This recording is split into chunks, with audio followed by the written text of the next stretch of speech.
নবীজির একজন সাহাবী হযরত ওমর ফারুক রাদিয়াল্লাহু তাআলা আনহুর যুগে একটা মুসলিম সৈনিক দলে গিয়েছেন যুদ্ধ করার জন্য জিহাদের ময়দানে।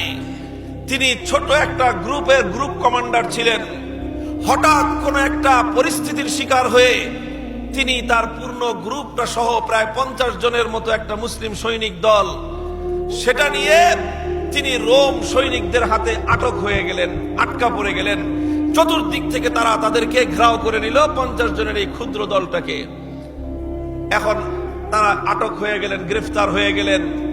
50 জনকে সহ তাদের গ্রুপ লিডার আব্দুল্লাহ বিন হুযাফাকে সহ রোম সম্রাটের কাছে নিয়ে যাওয়া হলো। রোম সম্রাট শুনেছে মুসলমানরা নাকি তাদের ইসলামের উপর, তাদের ঈমানের উপর অনেক অটল থাকে, মজবুত থাকে।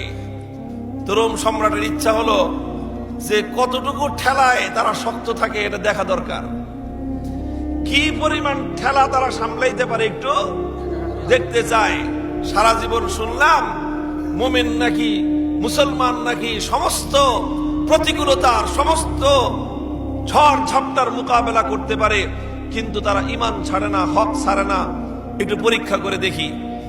তো মুহতারাম হাজিরিন, রোম সম্রাট হযরত আব্দুল্লাহ বিন হুযাফাকে বিভিন্নভাবে পরীক্ষা করতে লাগলো। দেখি কতটুকু দৃঢ় আর অটল থাকতে পারে। এই জন্য প্রথমে লোভের বর্ষি ফেলাইলো, লালসার বর্ষি। বুঝতেছেন কথা? লোভ দিল, লালসা দিল। কি লালসা? বলল, হে আব্দুল্লাহ, তুমি একজন সাধারণ মুসলিম সৈনিক, আমি তোমাকে অফার করতেছি, পক্ষ ত্যাগ করো, পক্ষ ত্যাগ করো, ইসলামের পক্ষ ছেড়ে আমার পক্ষে চলে আসো, ইসলাম ধর্ম ছেড়ে খ্রিস্ট ধর্মে আমাদের দলে যোগ দাও। বিনিময়ে কি পাবা জানো? আমি তোমাকে এই বিশাল পৃথিবীর সুপার পাওয়ার রোম সাম্রাজ্য, এই রোম সাম্রাজ্যের অনেক বড় একটা রাষ্ট্রীয় পদবি আমি তোমাকে দান করব, মন্ত্রিত্ব দিয়ে দিব, মন্ত্রিত্ব দিয়ে দিব, বিশাল ক্ষমতার অধিকারী আমি তোমাকে করে দিব। এটা হলো তোমার প্রতি আমার প্রস্তাব।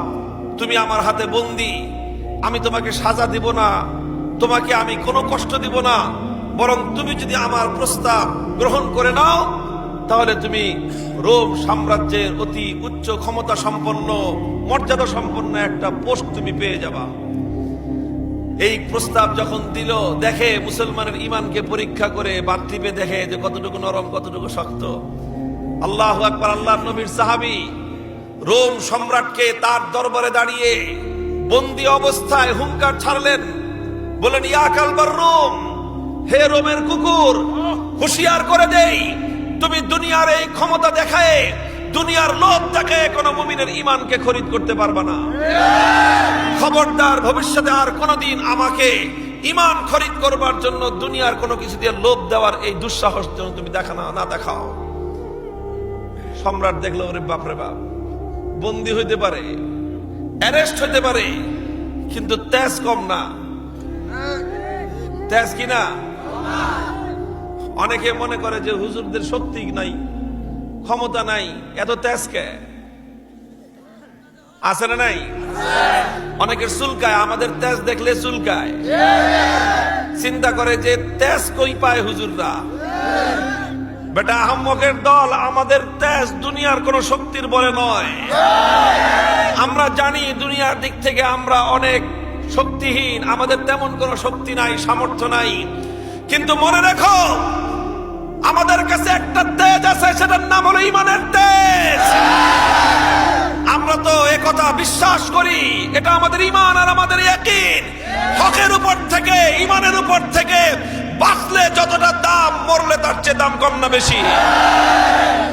কি বলেন? মরলে দাম কম না বেশি? আল্লাহর রাস্তায় বেঁচে থাকার দাম বেশি না জীবন দেওয়ার দাম বেশি? তাহলে যেই রাস্তায় বাঁচার চেয়ে মরার জীবন বেশি, মরার দাম বেশি, তুমি তাকে কি দিয়ে ভয় দেখাইবা?